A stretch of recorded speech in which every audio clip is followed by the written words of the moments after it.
There are those times where we can dive deep into that one thing, engaged in this wonderful flow, gathering and holding on to multiple ideas, pulling that from there and this from here, and sometimes remembering that some obscure thought from some seeming random other field of knowledge, and then we discover this new idea and the connection, and then, why did I come into this room again?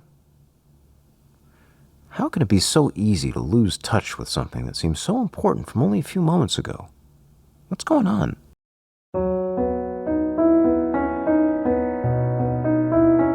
Welcome to the Rhythms of Focus podcast for wandering minds who are tired of feeling that they have to force themselves to make things happen. Maybe know that when things line up well, that tendency to wander actually becomes a powerful wave of focus. I'm Dr. Kourosh Dini, fellow wandering mind. It wasn't that long ago that I struggled to make things happen, whether it was to remember when to pay a bill, do things over time, or look at a list without feeling repulsed. Fast forward through years of study and practice, I can now not only deal with the world, I can be creative, playful, and engage in the ways that make sense to me. I can be a doctor, musician, father, still play games in the evenings. I've created this podcast to share these ideas so you can do the same, hopefully with a lot less of the troubles I needed to go through to get here. Whether you have ADHD, deal with anxiety, or just suffer from a powerfully creative spirit, I invite you to join me in this weekly podcast to start finding your own way to a calmer, more intuitive space. Please note, I'm not functioning as your doctor, psychiatrist, psychoanalyst, therapist, or otherwise. This is here for education, if not entertainment, and I do hope you enjoy it.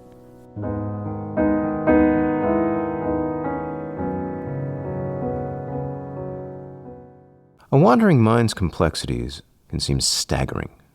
There are many forces, paths, spirits that can lead to those familiar meanderings, from the tightly wound to the anxious, the hurt, the confused, the lost, the misunderstood, to the deeply curious, the brilliant, the wonderfully artistic. The very poster child of focus struggles, ADHD, has its own multiple variations. Some struggle with constantly messy environments, while others are impeccably clean. Some are never on time, while others are obsessively early. Some can hardly string actions together into any form of habit, while others clutch dearly to routine. What singular idea could ever describe these variations? We already have so many perspectives: psychological, biological, social, the motor, the mental, the interpersonal, brain anatomy, task-positive network versus default mode network, ideas of the neurodivergent versus neurotypical, neurotransmitters of dopamine, norepinephrine, serotonin, the neural pathways between, and here I am, trying to throw another perspective on the pile. Why? Well, because mine's right, of course, but, joking aside, I do think it's one worth playing with. I'll be making a few stops in this journey, this argument, pulling into port here or there. But first we'll be looking at the nature of how we view science itself. A bit of a stepping back. Then I'll describe a metaphor, get into a bit about time, emotion, and finally bring it all together. So, hang on to your proverbial hats here, as I hope to string a few meanderings into some central meaning. Kindly wish your captain here good luck as we make this voyage. The first stop is a rather abstract one, but it is also a vital one, I believe. I'd like to present this different perspective on a wandering mind. But rather than dive, as many do, into molecules, structures, graphs, and the like, I want to appeal to human experience. We often do this on the internet and look at it this way or that way. Isn't that funny how I thought of it this way, or how I did that thing? And everybody chimes in and says, oh, yes, I agree. The trouble is we tend to look down on these human experiences as truly they are useful measures of thought. We tend to look at numbers and stats and graphs and plots and say, well, that must be the real truth. Somehow looking to bend our experience to fit the science rather than to recognize the science is there for us. There's some claim to this objectivism, this tendency to lay stress on whatever's external to or independent of the mind, as if that's where the truth lies.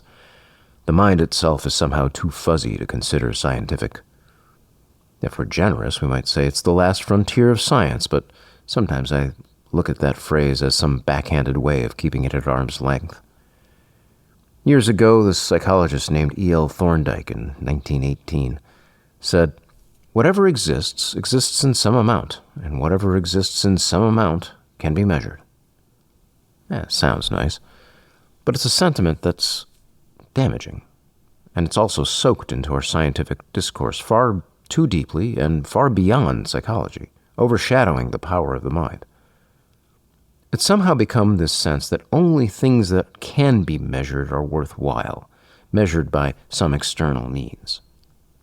We see this in our graphs and charts of medicine, such as how much cholesterol this has and how much potassium is there and whatever. In the units of productivity at work as we measure it by time, for instance. Or in the measure of success of a company through its financial returns rather than, say, an ultimately unmeasurable but vital sense of well-being that it might generate. Sure, we can measure some things and add them all together and say, well, this might point us in a direction, but it's ultimately the individual who is the arbiter of those measures. I want to quote a mentor of mine, Dr. Frank Summers. He's one of those brilliant minds who you can tell has read everything but can use any of those thoughts to support his own voice, which I deeply respect. He's also extremely humble and probably be surprised to know that he is being mentioned here. He comments about psychology in this quote I'll say, but as I said, I think the issue is far beyond that and well into the sciences in general. So I quote from his book, The Psychoanalytic Vision. This concept of reality has been accepted uncritically by academic psychology for almost 100 years, despite the failure of its adherents to provide any justification for it. That is to say, objectivism is a dogma, a tyrannical imposition on human inquiry. The contention that reality is quantity cannot hold up to its own terms, because that statement itself is not measurable. According to objectivism, the very statement of objectivism does not exist. I do get a kick out of that. What does all that mean? What does it matter for a wandering mind? Well, I say it because to approach a wandering mind from a point of view of experience, we need to value experience. Metaphor, story, the tools of the human mind are just as powerful as any other means of understanding, if not more so, than a ruler or a plotted graph. Meaning, that which connects to and through us, conscious, unconscious, really is the ruling class of any measure. But there's no reason to malign the examination of the external world either. I think that has its place, certainly. And it's when we combine them that things can become truly interesting. So let's move to our next stop then. Metaphor. Let me present a scenario. Imagine sitting in a chair at a table. You see the foreground. Maybe your laptop, a book, the table itself. Maybe you look up to see the room. There's a tea kettle, a hanging painting, the wall. You look further past the door and see the other room. In that room there's a chair, a table, some shoes that need to be straightened out. These objects, sitting all around us at different distances, somehow register in our mind. To do so, the light that bounces off of these objects flow into and through the lens of our eye. And that lens guides that light to a singular point at the back of our eye, known as the fovea. This highly sensitive area of our retina is rich in receptors, able to gather detail and nuance of whatever we're focused on, and then pass that information along to the back of our brains and onward in its relays to represent the world in front of us. In order to see what's in front of us, what's close to us, and what's further away, that lens that's in our eye needs to be able to shift. It needs to adjust to bend the light as needed, from close or from far, to land on that one point. And when it doesn't, what we register in our mind, what we see, is a blur. The further off from making a pinpoint of those rays of light, the blurrier it is. For some of us, we can't make these adjustments. We're stuck seeing things that are close, or maybe seeing things that are far, or some distortion in between. One of my own eyes is significantly myopic, also known as short-sighted, while the other is only mildly so. Without glasses, I can only see my hand if it's right in front of my face, mere inches. And beyond that point, without correction, the world rapidly becomes a blur. But there is something else interesting that happens. There's a magnification. In fact, if I want to see something in detail, I can take off my glasses and probably see things better than others do, at least in that small area. The metaphor for the wandering mind should be apparent by now. We lose things, we drop things, we forget things that slip past. Things become blurry quickly. Meanwhile, what we can see in front of us is in great detail. And I think this metaphor, this experienced idea, can be a centerpiece to understanding a wandering mind. When we bump into things, forget things, lose things, there can be this cascade of problems leading to the sense of injured agency that I got into in Module 9, where we feel that we have to force ourselves to do things. These methods of force are then confused for the problem itself. Waiting for deadlines, shaming oneself, and more, these are all attempts to manage this central issue and the further problems that fester and feed on themselves from there. But I'm getting ahead of myself. We'll come back to how these problems can lead from this central concept, because we're not quite done with this metaphor. A metaphor has a resonance. It has two ends, one thing comparing to another.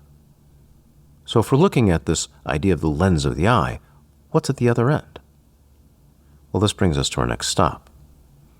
The other end is the lens of consciousness itself. Okay, so what do I mean by the lens of consciousness? What sort of malarkey is this?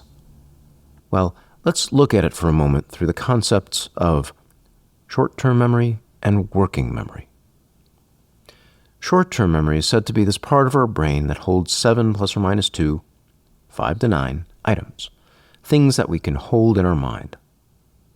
If I understand history correctly, we've even used this concept to establish the number of digits used in our telephones, making the numbers easier to remember back when we needed to remember them. Working memory is then just what is in front of us, what is on our mind, what are we playing with. But either of these are areas where I believe our adherence to the scientific description does us a disservice.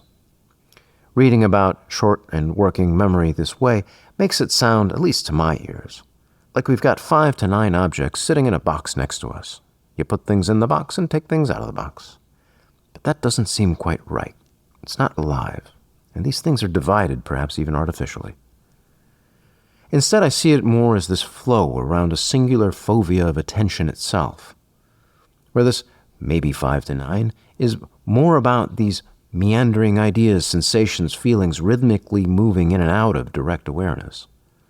Maybe they overlap, envelop, and fold into each other as they hover around, if not compete, for our central awareness, that place of working memory. In this way, what are these short and working memories, other than this sphere of consciousness that fades into the depths of the preconscious, if not unconscious worlds? And what if, like the objects in a room, some of us can only see these mental objects up front and magnified, while the rest quickly blends into a blurred background? There's another parallel of the magnified mind worth considering, too. A video recorder. When you record a video, there's this process called stabilization. In recent years, cameras have gotten pretty good with this. You hold the camera, you might jiggle your hand a little bit here and there, but the video itself feels steady. In order to do this, the camera records a larger area than you see. It has peripheral vision. It uses peripheral aspects of the recording to make up for and adjust as needed. When we don't have much of peripheral memory, that short-term memory, we don't have much to keep us steady. When we dive deep, we gather ideas and sensations that relate to each other, allowing items to chunk and build. We can then see more deeply yet, entering that hyper-focus, almost like hyperspace, where the periphery flows past, blurred as the paths forward reach this pinpoint of clarity. Whichever direction we head has this feeling of moving forward. We explore, create, and discover in ways others cannot. As we can see, with this depth and power, it helps ground us, so long as we have the conditions that help support them. Meanwhile, the periphery and the distance can be far off, blurred, hardly accessible when these things do not seem to line up with each other. And so, lining up the objects of our mind to have them relate to each other, to find that flow forward, helps us engage powerfully. But getting there can be this exhausting struggle. When we consider the joke-of times of a wandering mind, the now and the not now, we can start seeing how this model blooms in a new way. This lens of consciousness that's constricted but magnified. The now and the not now are no longer about time. Now is consciousness, present awareness, blown up in full detail and resolution. And the not now, constricted as it is not just about past and future. It's this distance from the now, those sensations quickly fading away from consciousness, this periphery hardly felt. The effect is as if we are in this ship sailing on a sea, sometimes in thick fog. But there's another piece to this metaphor which I've now made mixed. If the lens is consciousness, what is the lens magnifying? I've used this description of objects around the room. We don't have objects in our heads. We have ideas, thoughts, sensations, feelings, perceptions, all cresting into consciousness. Whether they crash or caress, things come to mind. We hear a story or watch a movie and feel stirred. We see a puzzle and become curious, if not inspired. We replay a conversation from this morning, worrying about how we may have impacted that relationship. Behind them all is emotion. That which crests into consciousness are embodied by our emotions, creating the very essence of consciousness itself. Now, it's worth noting I am defining emotion differently than you may be used to. It's not a newly considered view. Neuropsychoanalysts are already ahead of the game here. If you're interested, check out Mark Solm's The Conscious Id. For a moment, though, let's look at how this shifts the concept of emotion. For example, we often say that logic and emotion are opposite each other somehow. But with this new definition, that emotion embodies that which crests into consciousness. Logic is now only an extension of emotion.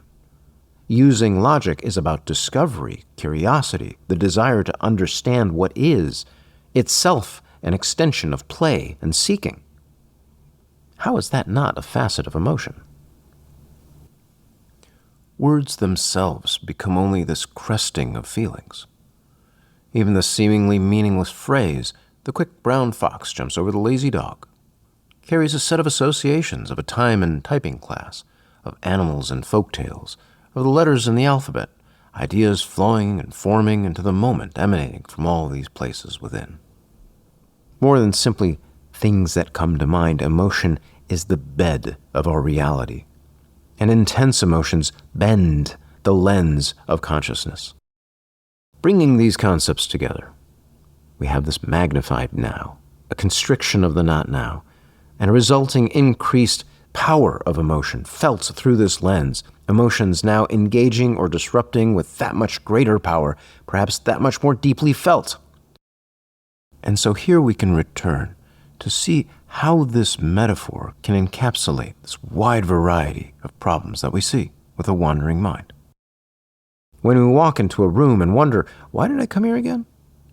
That shift of context was enough to dislodge whatever was in mind, as this work table of ours can feel so constricted. When we consider what can motivate us, such as challenge, interest, novelty, urgency, and passion, we're talking about emotions of the now. In fact, any strong emotion, helping us gain that consistency of mind, can be organizing and empowering care, play, lust, fear, panic. When we struggle with a phrase, "I don't wanna," it's this complex torrent of emotions behind it that envelops our worlds, magnified and constricted as it is. That injured sense of agency, where we've hurt ourselves, trying, failing repeatedly, crush us because they're our world. This feeling takes over. When a teacher says, "Hey, learn this thing," which feels dry and useless, and we ask, why? Or when will I need this? We're not being oppositional. We're trying to make it not dry or useless, these harbingers of boredom and exquisitely painful emotion. That emotional landscape is our reality. We're trying to connect whatever we are trying to learn with that sense of reality, because otherwise we feel lost. When we're not listening, in quotes, we may well have an overflow beyond the capacity of that constricted lens, as our associations and feelings bumped whatever was on that table of mind into the gloomy depths as we flow off into daydream, what some call, quote, inattentive. When we fidget constantly needing to move, perhaps that overflow beyond that constricted area of mind has instead gone off into the kinetic, the so-called, quote, hyperactive and impulsive. The depths of emotion can swallow us. Boredom, as I mentioned, is not simple. It's the depths of despair, this existential dread of wasting our finite life. As our emotions and experiences can be so powerful, we consciously and often unconsciously devise ways to avoid them, harming ourselves in the process sometimes. We procrastinate. When we look for a deadline to guide us, it's not because it's dangerous, but because the intensity of emotion feels real, anchored in time, and stakes that feel meaningful. When we're not able to work on a list, the sense of overwhelming exhaustion, if not anger at past self for writing these damn things, can easily blast through whatever original intention had been. Distraction, no longer meaningless, some shiny nothing. It's a promise of excitement, something that we can get into, something that feels real. Stimulation is not some meaningless prod. It helps avoid distraction because it gives some part of us a feeling of being present here, a feeling of life, here and now, even if that only looks like a gentle rub of a cloth or twirl of a hair or playing with that fidget. With a magnified mind, we see our worlds in great emotional depth. For some, it begins in this overabundance of play and creativity. For others, it's about care. For some, it's about managing shame and anger. For others, yet, it's a mix of so many different sensations and perceptions, a distortion of time or beyond, well into the myriad unnamed worlds within. And so are we lost in these waves. Many of us try to counter one wave with another, these force-based methods of work, often leveraging negativity and external factors, waiting for the urgency of deadlines, the shame of being told what to do, the prayer that somehow some interest will arrive, and more. All manners of saying, I cannot do things of my own free will. But before wrapping up, I want to give you one more metaphor, a story of a couple of painters. Bianca Raffaella, a British artist, partially sighted, and Esrif Armagan, completely blind. Both not only paint beautifully, but maintain perspective, color, shape, and more.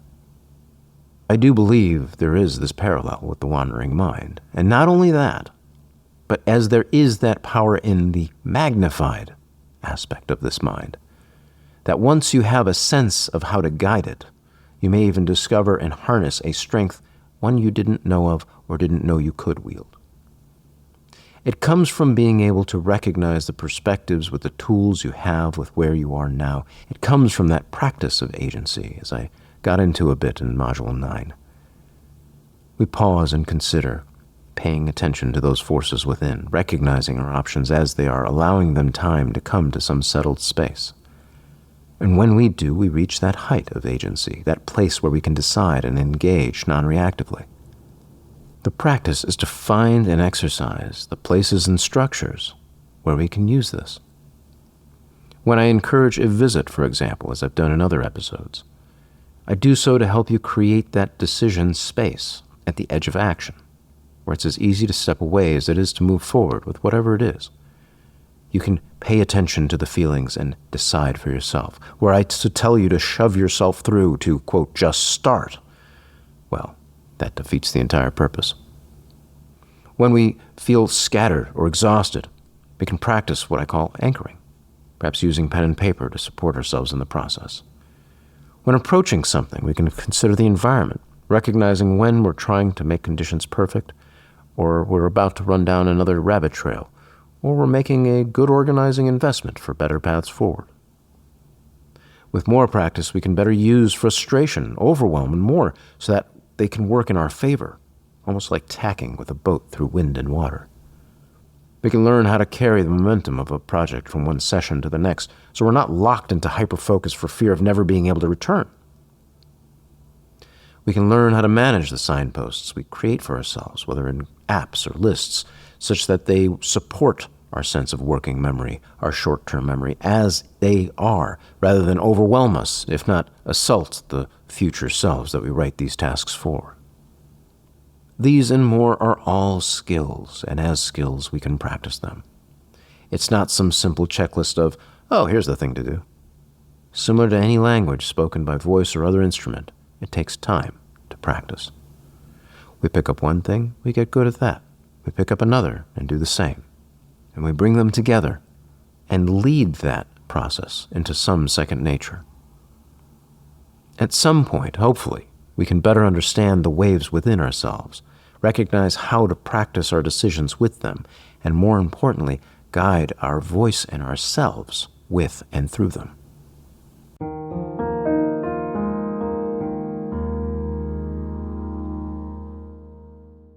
For today's piece of music, I'll present an improvisation. In some ways, it doesn't have a structure. It flows from one place to another. It can be rather fun and whimsical in its own way, but perhaps it'll discover its way into something someday. I enjoy the idea of play for its own sake. Improvisation is about taking what you have, what structures exist, and then playing with them, whether it's a scale or arpeggio or otherwise, rather than having some solid musical structure in place. But then the question comes to mind, what separates it from chaos? We can certainly break rules, but having a sense of the effect of doing so can make all the difference. Like a wandering mind, there are still fundamentals. There are still things that exist that we do well to respect. Once we have the fundamentals down, the fundamental skills, the scales and arpeggios and the rest, we better recognize how they can clear and support paths for our own voice. This particular piece is called Meandering Improv in E-flat. Doesn't really establish itself even as being in a major key until several bars in. In any case, I hope you enjoy it.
If you've enjoyed what you've heard today, kindly subscribe, rate, review with whatever app you're using. If you're on the Apples, press the Apple buttons. If you're on the Spotifys, press the spots. If you're on the YouTubes, press those things, whatever the things. And if you're feeling especially generous, consider leaving a review. Maybe mention your favorite piano piece or just say hi. Your support helps more wandering minds find this podcast.